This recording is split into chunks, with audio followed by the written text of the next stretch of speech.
Oke, bismillahirrahmanirrahim. Lanjut lagi ya, tadi ya. Nah, karena yang kedua itu tadi dari yang pertama dulu. Yang pertama fungsi, the function of human skeleton. Ours, the first is our skeleton support our body and give it shape. Yang pertama fungsi dari kerangka manusia adalah untuk menopang dan memberikan bentuk. Oke, tadi Miss Rati udah kasih tahu sebelumnya. Kalau nggak ada kerangkanya, mungkin seperti jellyfish atau seperti earthworm, apa namanya, cacing ya, kayak gitu nggak ada nggak ada kerangkanya gitu. Seperti jellyfish juga. Nah, jadi our skeleton itu support our body and give it shape. Jadi kerangka tubuh kita itu menopang kita untuk berdiri, beraktivitas dan membuat dan memberikan bentuk ke tubuh kita. Jadi kita bisa tegap, berdiri dengan sempurna. Nah, itu Allah Maha Besar dan Maha Kuasa memberikan desain kerangka yang sangat luar biasa sempurnanya sehingga kita bisa bergerak, beraktivitas seperti biasa. Lalu yang kedua, fungsinya adalah our skeleton protect important parts or organs in our body. Nah, katanya kerangka manusia itu melindungi organ-organ penting, the important parts or organs. Jadi organ itu adalah bagian terpenting dari tubuh kita, yang mana tubuh kita melakukan sistem organ, banyak berbagai macam sistem organ ada sistem peredaran darah, sistem pencernaan, sistem syaraf dan lain sebagainya. Nah, itu dilindungi oleh kerangka juga. Contohnya apa? Nah, tadi Miss Rati sudah berikan artinya. Ini adalah tulang rusuk atau tulang iga, ribs tuh.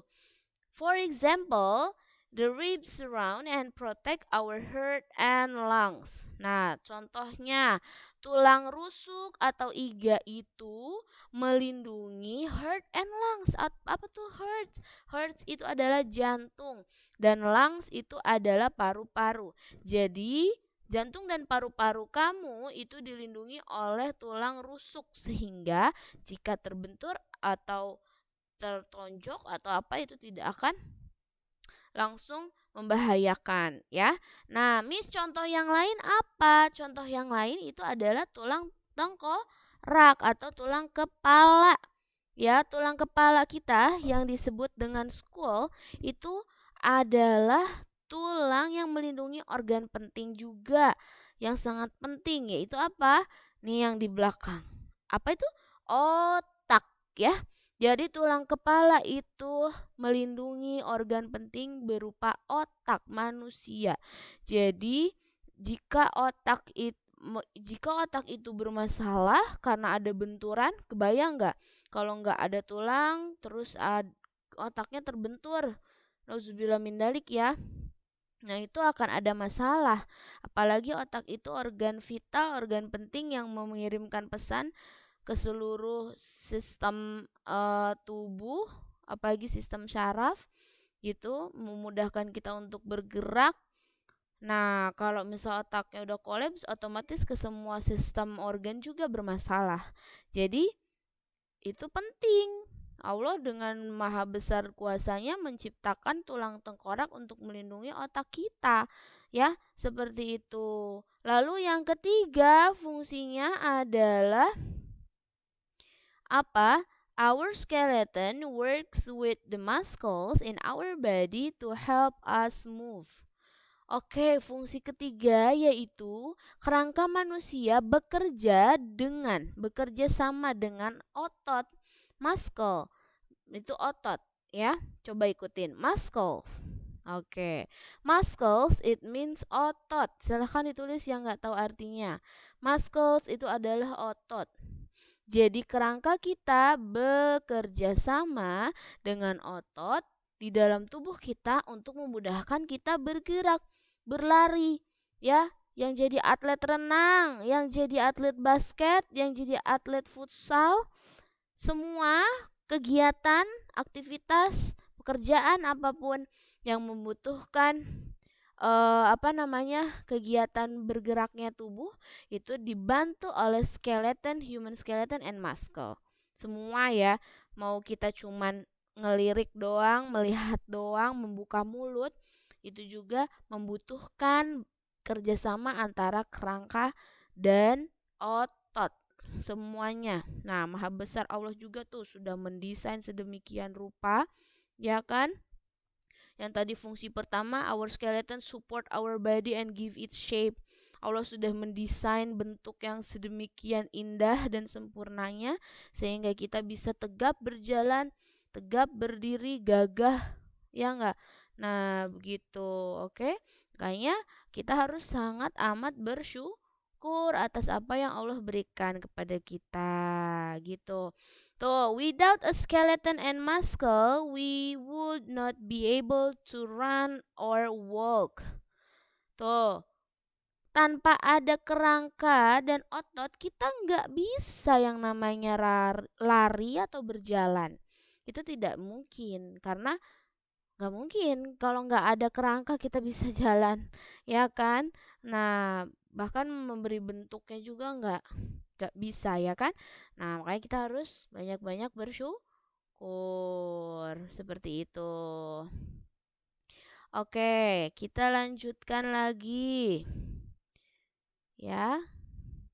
Kita lanjutkan. Nah, di sini ada, did you know this fact about bones? Tuh, di halaman sebelahnya 33, 33. Oke, di 33. Nah, a human baby is born with about 300 bones, katanya. Nah, bayi itu lahir di sini nih. Tuh. 300 berapa? 300 tulang ya.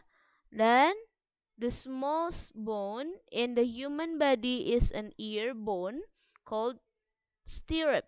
Nah, tulang yang paling kecil yang ada di tubuh kita itu bukan tulang jari, bukan tulang kelingking, bukan tulang jari kaki, tapi yang paling kecil itu adalah tulang telinga.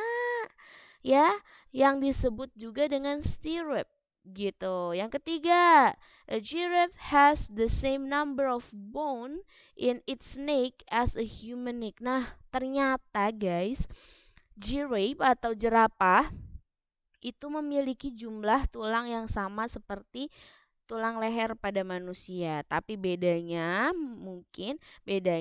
kalau tulang jerapah itu lebih panjang, lebih panjang tulangnya tuh ya. Nah, itu bedanya dengan tulang manusia. Ya, tapi jumlahnya sama, tetap sama segitu, begitu ya. Oke. Next. Nah, di sini belajar lagi tentang apa?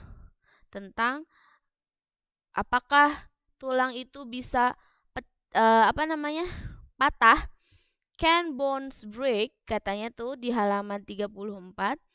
Nah, our bones can break if we fall off a bicycle.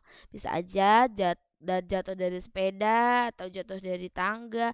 Itu bisa yang namanya patah ya, patah tulang. Nah, patahnya tulang itu disebut dengan fracture.